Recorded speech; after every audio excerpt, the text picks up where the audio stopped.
अस्सलाम वालेकुम। उम्मीद करता हूँ आप सब खैरियत से होंगे। Welcome to my YouTube channel learn with Zohaib. तो आज के हमारे टॉपिक्स हैं, एक एटम के बारे में पढ़ेंगे कि एटम क्या होता है, एलिमेंट क्या होता है, कंपाउंड क्या होता है। तो चले फर्स्ट स्टार्ट करते हैं एटम से। तो एटम क्या होता है, तो यहाँ पर मैं राइट करता हूँ एटम। तो एटम क्या होता है, एटम हमारा वर्ड जो है वो कहाँ से ड्राइव हुआ है, कहाँ से निकला है। तो वर्ड हमारा जो टेकन किया गया है एटम, वो कहाँ से टेकन किया गया है, हमारा एटमिक में से। ठीक है, एटमिक वर्ड था उसमें से लिया गया है एटम, जिसका मतलब है इट मीन्स स्मॉलेस्ट पार्टिकल। यानी कि जो एटम जो है उसका मतलब क्या है, तो उसका मतलब है कि स्मॉलेस्ट पार्टिकल। एटम क्या होता है, एक हमारा स्मॉलेस्ट पार्टिकल है। ठीक है, तो ये जो है ये हमारा स्मॉलेस्ट यूनिट ऑफ मैटर भी कहा जाता है इसको, smallest unit of matter, matter भी कहा जाता है इसको। ये इतना छोटा होता है कि हमारी नेक्ड आई यानी आँखों से हम जो है इसको एटम को नहीं देख सकते, तो इसको माइक्रोस्कोपिक जो है इंस्ट्रूमेंट उसके ज़रिए से देखा जाता है एटम को। एटम को आप जो है आँखों से ऐसे डायरेक्ट नहीं देखा जा सकता। ठीक है, फॉर सपोज आप अगर एटम का स्ट्रक्चर बनाएं, तो एटम का स्ट्रक्चर क्या होता है, ऐसे होता है। ठीक है, उसके अंदर क्या होता है, एक प्रोटॉन मौजूद होता है, एक न्यूट्रॉन मौजूद होता है, और उसकी जो सराउंडिंग जो होता है उसके सराउंडिंग को क्या होता है, वो इलेक्ट्रॉन होता है जो इसके सराउंड होता है। ठीक है, अब प्रोटॉन के पास कौन सी चार्ज होती है, पॉजिटिव चार्ज होती है। न्यूट्रॉन यानी न्यूट्रल होता है, इसके ऊपर यानी उसकी कोई भी पॉजिटिव ना ही नेगेटिव चार्ज होती है, लेकिन जो इलेक्ट्रॉन होता है उसके ऊपर नेगेटिव चार्ज होती है। ठीक है, अब यहाँ पर हमने एटम को देख लिया कि एटम क्या होता है। अब जो है एटम के अंदर दो चीज़ें होती है, एक एटॉमिक नंबर होता है, एटॉमिक नंबर क्या है, दूसरा होता है उसका एटॉमिक मास। तो एटॉमिक मास कौन सा होता है, ठीक है, तो वो क्या होता है। एटॉमिक नंबर हमारा जो होता है वो होता है प्रोटॉन का नंबर, यानी जो जितने प्रोटॉन उस एटम के अंदर मौजूद है वो प्रोटॉन हो गया। ठीक है, यानी कि सपोज कर लो जितने भी प्रोटॉन मौजूद हैं वो प्रोटॉन हमारे, यानी प्रोटॉन हो या इलेक्ट्रॉन हो उसको हम क्या कहेंगे, उसको जब आप काउंट करोगे तो वो एटॉमिक नंबर होगा। और एटॉमिक मास क्या होगा, एटॉमिक मास होता है सम, किन चीज़ों का सम होता है, यानी एडिशन होता है किन का, प्रोटॉन और न्यूट्रॉन का। ठीक है, या आप ऐसे भी लिख सकते हो इलेक्ट्रॉन प्लस न्यूट्रॉन, तब भी आपका जो है वो आंसर सेम आएगा। तो ये हमारा क्या है, एटॉमिक मास है। ऐसे ही सपोज कर लो, फिलहाल हम जो है वो फॉर एग्जांपल के तौर पे ले लेते हैं सोडियम है हमारे पास। सोडियम का जो है वो यहाँ पर लिखा जाता है एटॉमिक नंबर, नीचे हमेशा जो है वो क्या लिखा जाता है, एटॉमिक नंबर, ऊपर एटॉमिक मास होता है।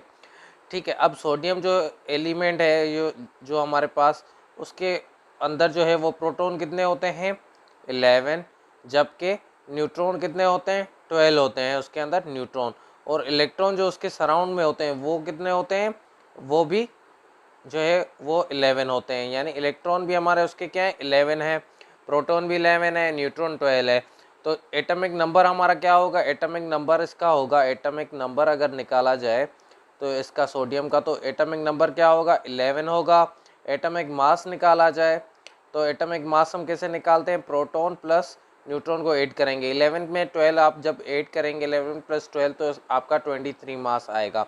तो यहाँ पर देखें 23 मास है, और यहाँ पर 11 जो है इसका एटॉमिक नंबर है। तो आप इसको क्या कहेंगे, एटॉमिक नंबर कहेंगे, और इसको आप क्या कहेंगे, एटॉमिक मास कहेंगे। ठीक है, अब यहाँ पर हमने एटम को पढ़ लिया। अब जो है दूसरा हमारा क्या है, एलिमेंट। तो एलिमेंट को देखते हैं कि एलिमेंट क्या होता है। तो एलिमेंट, एलिमेंट क्या होता है, ये प्योरेस्ट फॉर्म है हमारा मैटर का, प्योरेस्ट फॉर्म ऑफ मैटर, यानी हमारे मैटर का जो प्योर फॉर्म है वो है हमारा एलिमेंट। ठीक है, और जो है ये किन चीज़ों से बनता है, तो ये सेम एटम से मिलके जो है वो बनता है। तो सेम एटम्स जब इनके साथ मिलते जाएंगे तो वो एक जो है, फॉर एग्जांपल के तौर पे मैं यहाँ पर एग्जांपल देता हूँ। फॉर एग्जांपल यहाँ पर जो है वो एलिमेंट बना रहा है सोडियम, हमारा Fe यानी आयरन बना रहा है ये सोडियम। और ये है हमारा जो है वो आयरन, ठीक है, Fe। अब जो यहाँ पर देखो कि यहाँ पर क्या है, सेम एटम से यानी वो एक जैसे एटम से मिलके जो है वो एक सोडियम एलिमेंट बनाएगा। ऐसे ही जो है एक जैसे एटम से मिलकर वो एक जो है वो आयरन बनाएगा, तो वो उनको एलिमेंट कहा जाता है। यानी एक जैसे जो एटम्स जो है आपस में मिलके कोई चीज़ कोई एलिमेंट बनाए तो हम उसको क्या कहेंगे, एलिमेंट कहेंगे। या आप ऐसे भी कह सकते हैं कि ये मैटर का जो है हमारा प्योरेस्ट फॉर्म होता है ये मैटर का, तो आप उसको एलिमेंट कहेंगे। अब इसके बाद है हमारे पास यहाँ पर जो तीसरा है वो क्या पढ़ेंगे, हम कंपाउंड के बारे में पढ़ेंगे, कंपाउंड क्या होता है, ठीक है। तो जो है इसके अंदर क्या होता है कि मोर देन वन एटम, यानी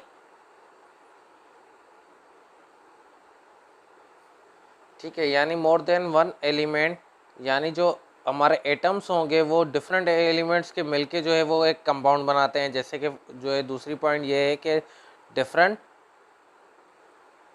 टाइप्स ऑफ द मैटर, यानी कि जो डिफरेंट टाइप्स होंगे हमारे जो मैटर के हैं उनके जो एटम्स जो हैं वो मिलके जो है वो क्या बनाएंगे, कंपाउंड बनाएंगे। जैसे कि फॉर एग्जांपल के तौर पे यहाँ पर मैं एग्जांपल लिखूँ तो वो क्या एग्जांपल है, हमारा H2O, यानी हमारे पास जो वाटर मौजूद होता है, यानी जो हमारे पास पानी मौजूद है, क्या है हमारे पास पानी जो हमारे पास मौजूद होता है वो क्या है, वो एक कंपाउंड के फॉर्म में होता है। अब यहाँ पर देखो डिफरेंट एलिमेंट्स यहाँ पर है, हाइड्रोजन डिफरेंट है, ऑक्सीजन डिफरेंट है, दोनों आपस में मिलके क्या बना रहे हैं, एक कंपाउंड बना रहे हैं। ऐसे ही जो है वो सोडियम क्लोराइड होता है, सोडियम क्लोराइड हमारे पास क्या है, साल्ट मौजूद है, ठीक है। तो सोडियम क्लोराइड जो है वो इसका नाम ये क्या है, ये वाटर है, इसको क्या कहा जाता है, सोडियम क्लोराइड, जो हमारे पास साल्ट होता है, ठीक है। तो ये साल्ट यहाँ पर देखें तो सोडियम एक मिला हुआ है, दूसरा क्लोरीन आपस में मिले हैं, दोनों डिफरेंट एटम्स हैं, यानी डिफरेंट एलिमेंट्स से आपस में मिलके एक कंपाउंड बनाया है। ऐसे ही हमारे पास जो ग्लूकोज होता है C6H12O6, उसका फॉर्मूला होता है, इसको क्या कहा जाता है, ग्लूकोज कहा जाता है। अब यहाँ पर देखें कि यहाँ पर एक एलिमेंट है कार्बन, दूसरा है हाइड्रोजन, तीसरा है ऑक्सीजन, ठीक है। तो ये तीनों एलिमेंट्स डिफरेंट है, ये तीनों डिफरेंट एलिमेंट्स हैं तो इनके एटम्स भी डिफरेंट होंगे, तो ये जब आपस में मिलेंगे तो ये एक कंपाउंड बनाएंगे। ऐसे ही हमारे पास CH4 है, CH4 को हम क्या कहते हैं, मीथेन कहते हैं।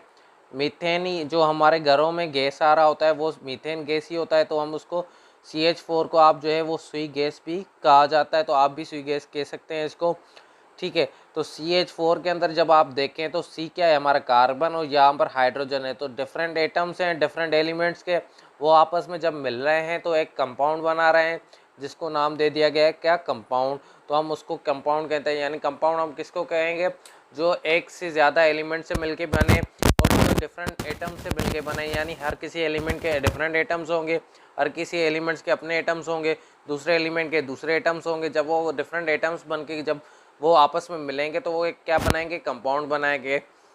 तो उम्मीद करता हूँ आपको ये तीनों क्लियर हो चुके होंगे। अगर आपको ये वीडियो अच्छी लगी है तो मेरे चैनल को जो है सब्सक्राइब करें, इस वीडियो को लाइक करें और शेयर करें। Thank you so much. अल्लाह हाफ़िज़।